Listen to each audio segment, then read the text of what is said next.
Hello students, I'm Vincent Fernandez, your math teacher from Sarvajna Public School. Today we are going to continue further with the discussion of data handling. So in the previous class we have understood what is the meaning of data handling. So when there is lots of information around us and from that information we want certain data for a particular situation, then we collect such data, sort it out and present it, isn't it? So this was the way we understood about data handling. So today we are going to further understand the topic on data handling and what are the steps required to do this data handling. So there are three different steps which we have to follow. The first one is about the collection of data, so which we have already discussed. So for every situation there is a different kinds of data which have to be collected. I am not going to collect what is the cricket data where I have to collect data or do some research work about the temperature of cities.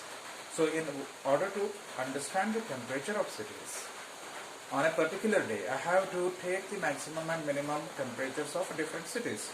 Not that of a cricket match, how much did they score, or some football match where the scores of two countries were how much.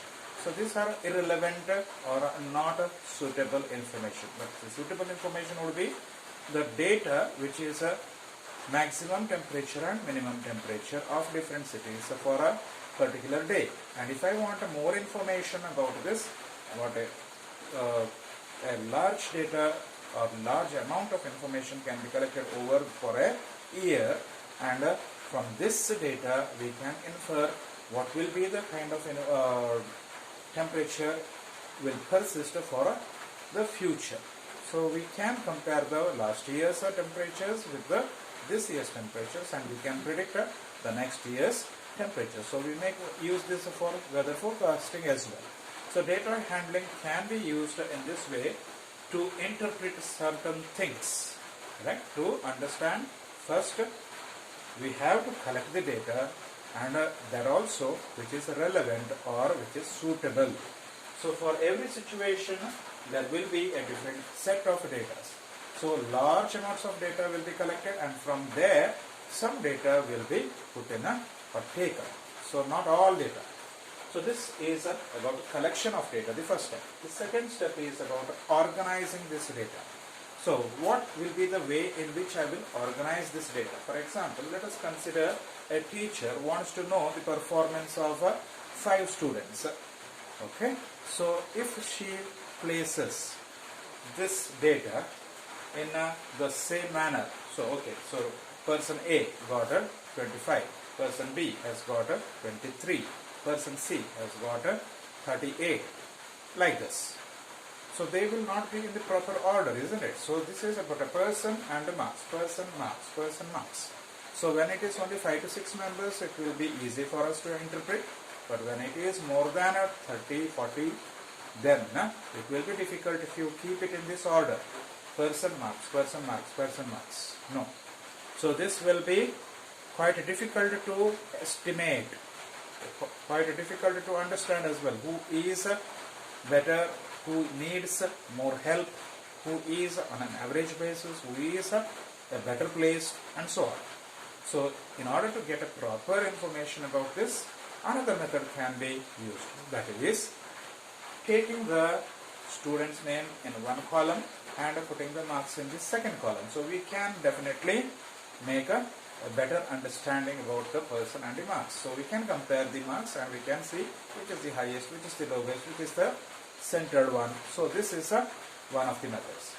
There can be another way of organizing data, like we can keep this data in ascending order or a descending order, no matter what the person's name is. So according to the name, according to the marks, the name of the person can be placed, and this will give us a better information. Who is the top performer, who is the lower performer. So this way we can understand, the teacher can understand who needs help, right? So this is about organizing data. So we can organize it in a tabular form, which is a better place. We can of course represent this data in a bar chart or other graphs, correct? The third one is the next part, which is a representative value. So how do you represent it? So we can have 3 to 4 different types of representative values. So which will be detailed study of which will be taken up in the next class. But these are called as, these 4 different representative values are called as central tendencies. So we find out which is the centered point. So in all the data, which is the centered part. So from the centered part, which side it will be more, from the centered part, which side it will be less. So this can give us a better understanding of the data which we have collected, and thereby give us a right interpretation or right understanding of the nature of the particular problem. So that problem can be solved by handling this data. The 4 different types of central tendencies are mean, which is also called as average, range, the third one is a mode, and the fourth one is a median.